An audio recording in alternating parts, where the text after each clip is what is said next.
guys, this is Alex, and I am filming April's book review, and congratulations, you guys have made it in HD. I bought this camera 2 weeks ago, it'll be 2 weeks, well, doesn't really matter.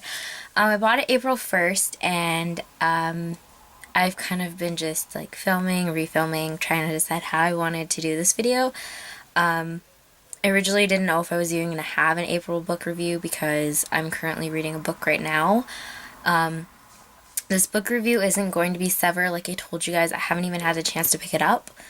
I'm actually reading right now The Time Traveler's Wife, so hopefully I can get that done. That'll be maybe May, June's book review. We'll have to see.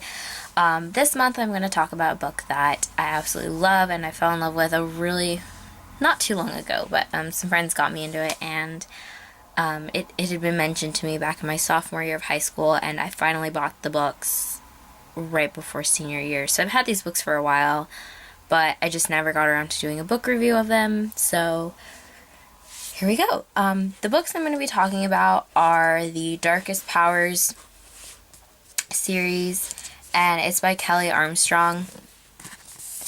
They're called The Summoning,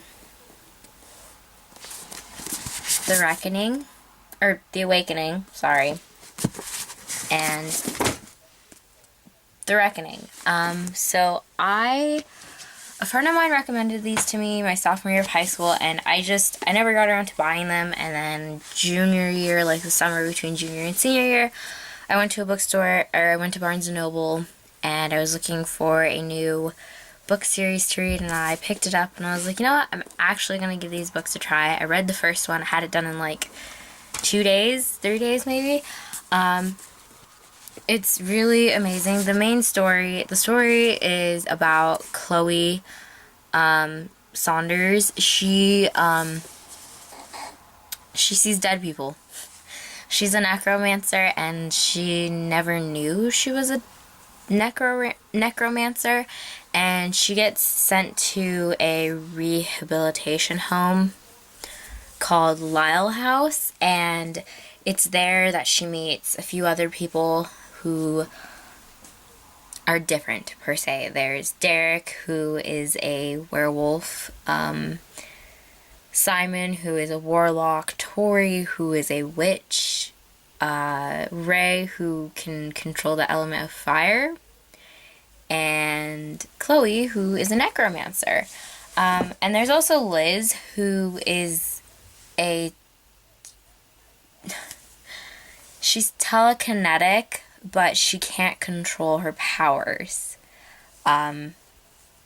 So she ends up getting axed, and Chloe can see her because she's a ghost, so Chloe ends up seeing her and talking to her, and people think, she doesn't know that she's a necromancer. She actually has been told that she's schizophrenic, which is a mental disorder in which you see things that other people can't see. You can see or hear things, and it just so happens that they're telling Chloe that she's schizophrenic, and she knows that she needs to get out of Lyle House. It's not safe for her. Her aunt, Lauren, who's a doctor, doesn't even believe her.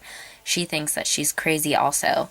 So she knows that she needs to get out, but she just doesn't know how. So basically the first book is her at Lyle House, and she's working with Simon and Derek to get out of Lyle House, and Ray was supposed to go with them, but then something happened where Ray ends up not going with them, and Simon and Derek get away, but Chloe and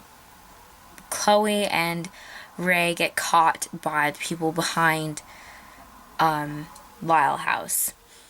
And so that's the end of the first book, and then in the second book, The Awakening, it continues again. Chloe finds out that the entire reason that her necromancing abilities are a lot stronger than people who've had necromancing abilities for a really long time is because that she was experimented on as when her mom was pregnant with her, And it wasn't just her. There were several other people who were pregnant and had been experimented on, and it resulted in some weird kinks in the kids. Chloe is an extra strong necromancer.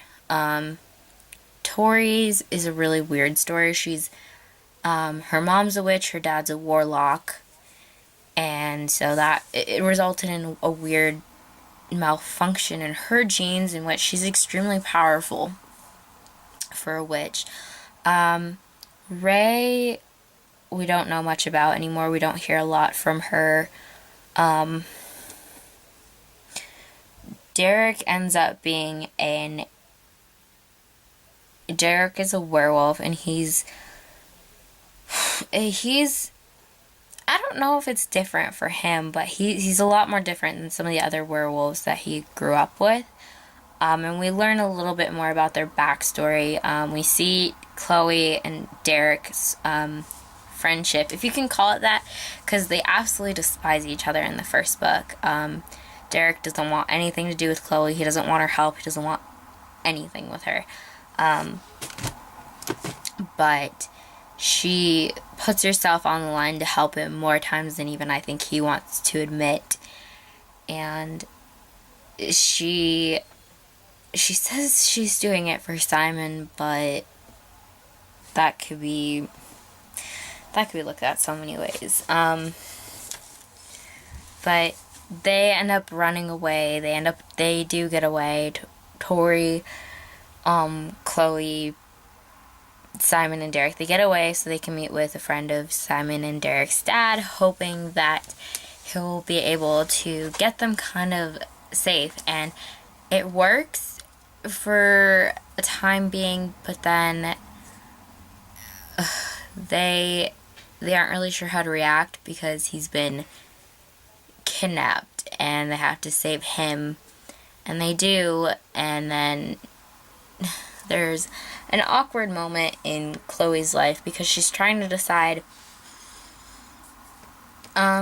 She likes Simon at first, and then she kind of starts, in this one, her friendship with Derek becomes something a little more, and her Aunt Lauren kind of tells her to stay away from him. He's not safe, and, it's kind of like you do the opposite of what you're told. And, Derek willingly helps her. He sticks his neck out for her in more ways than one, and she does the same thing for him. And Simon's the first one who can see it, and he points it out, and both of them are like, "You're crazy. We don't like each other." But Simon's the one who can see it. And even Tori can see it, and, it puts for some awkward moments between the four of them. But the end of the novel is really Chloe kind of just, she's trying to decide what to do. She doesn't know, and she's really confused. The start of the third novel is, oh my gosh, I haven't read this in a while. Give me a second.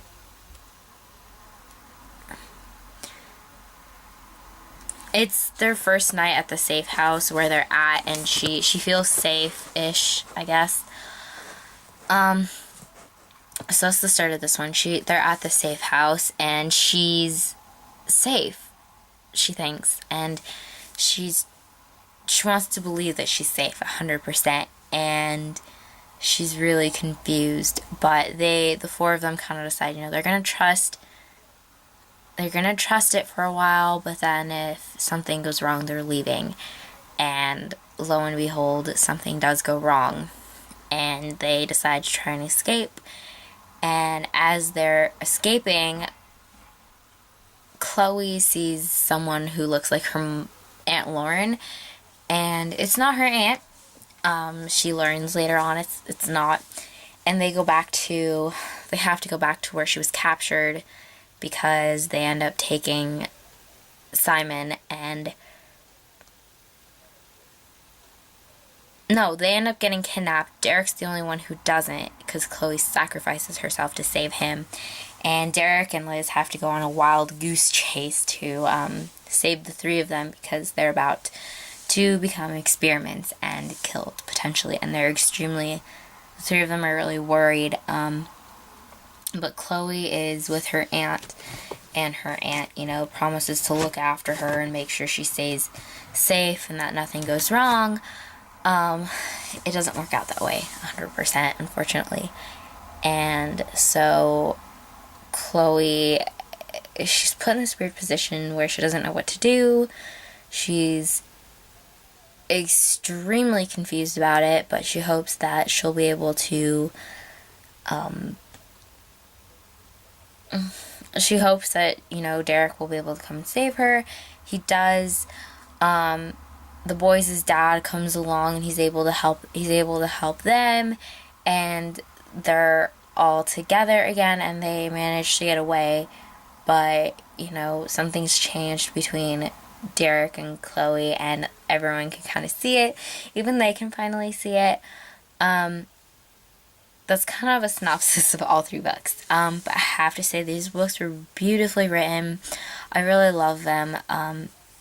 The way that Kelly Armstrong has written them, it makes you wonder what else is going to happen. I know she wrote a series called Darkest Rising, and those books are, they're kind of a spin-off of this book series, and the third book just came out. I know the first book is called The Calling, I believe. It's The Calling, The Gathering, and I can't remember the newest one that just came out.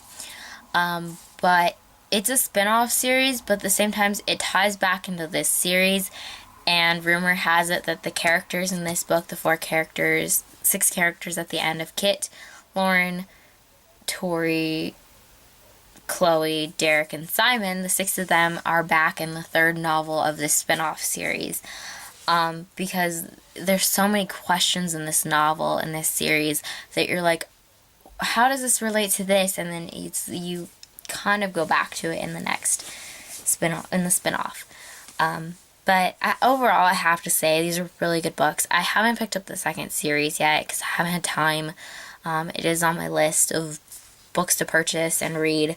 We'll have to see how it turns out, though, because I'm extremely busy right now doing a whole bunch of other stuff, reading, and hopefully I'll be able to get all my books done, reading on my list, so I can have more book reviews up. So that's all I really have to say, guys. There might be a bonus book review again, because I know I've been posting bonus reviews lately, and the bonus reviews are really just cute little books that I've found. Like we had, the bonus review for last month was 5 Minutes Princess Stories, and